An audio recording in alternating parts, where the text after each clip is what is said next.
Alors que le projet de loi de finances 2025 a suscité de vives discussions au Parlement, notamment autour de la question de l'importation de véhicules, la Commission des finances de l'APN a finalement rejeté les propositions visant à assouplir les règles en vigueur.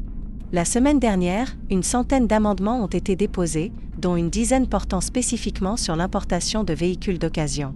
Ces propositions, portées par une demande sociale croissante, visaient à réduire les coûts pour les consommateurs et à élargir l'offre sur le marché national. Parmi les mesures les plus attendues figurait l'autorisation d'importer des véhicules d'occasion de moins de 5 ans sans restriction de revente. Les députés soutenant cette proposition estimaient qu'elle permettrait de faire baisser les prix des véhicules et de répondre à une demande importante.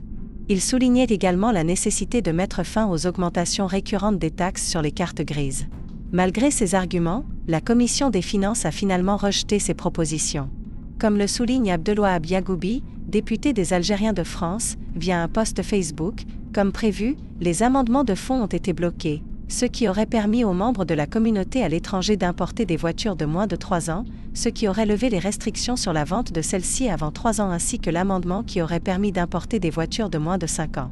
Le projet de loi, dans sa version actuelle, maintient donc les restrictions en vigueur concernant l'importation de véhicules d'occasion, notamment la limite d'âge de 3 ans et les contraintes liées à la revente.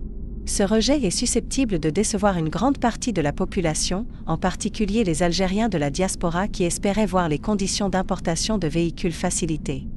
Il pourrait également relancer le débat sur la politique automobile en Algérie et les moyens de rendre les véhicules plus accessibles à un plus grand nombre de citoyens. Rappelons que le projet de loi des finances pour 2025 sera voté ce mercredi 13 novembre à l'Assemblée populaire nationale.